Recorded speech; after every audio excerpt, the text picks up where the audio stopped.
UP की राजनीति में बड़ा भूचाल लाने की तैयारी में ओवैसी। यूपी 2027 विधानसभा चुनाव में सपा को बड़ा झटका देने की तैयारी में ओवैसी। भाजपा को हराने के लिए गठबंधन की तैयारी में ओवैसी। एआईएमआईएम चीफ असदुद्दीन ओवैसी ने यूपी के बहराइच में न सिर्फ केवल अपने चुनावी अभियान की शुरुआत की बल्कि अपने पहले प्रत्याशी की घोषणा भी कर दी। यूपी की राजनीति में ओवैसी की एंट्री ने यूपी की बाकी सारी पार्टियों की टेंशन बढ़ा दी है। ऐसे आपको क्या लगता है कि यूपी में इस बार ओवैसी अपना खाता खोल पाएंगे?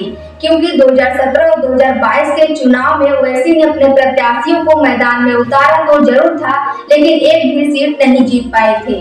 2022 के चुनाव में ओवैसी ने 95 सीटों पर अपने प्रत्याशी उतारे थे, लेकिन एक भी प्रत्याशी नहीं जीत पाए।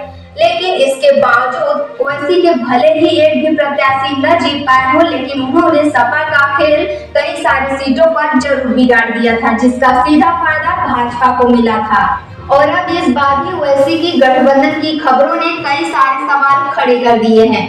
राजनीतिक जानकारों का मानना है कि अगर इस बार ओवैसी सपा के साथ गठबंधन करते हैं तो इससे सपा को ही नुकसान होगा, फायदा नहीं होगा। क्यों? क्योंकि ओवैसी ने आज तक भाजपा को हराकर एक भी सीटें नहीं जीती है।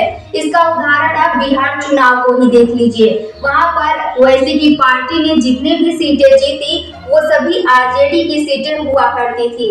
लेकिन इसके बावजूद यूपी की राजनीति में ओवैसी के पास एक और ऑप्शन है, जिससे अगर ओवैसी गठबंधन करते हैं तो उन्हें इससे बड़ा फायदा मिल सकता है, और वो ऑप्शन है बसपा। जी हाँ, बसपा से अगर ओवैसी गठबंधन करते हैं तो इसका उन्हें काफी ज्यादा फायदा मिल सकता है, क्योंकि इस समय यूपी के राजनीति में बसपा के पास खोने के लिए कुछ भी नहीं है। इसलिए अगर ओवैसी बसपा के साथ गठबंधन करते हैं तो इससे दोनों को फायदा हो सकता है।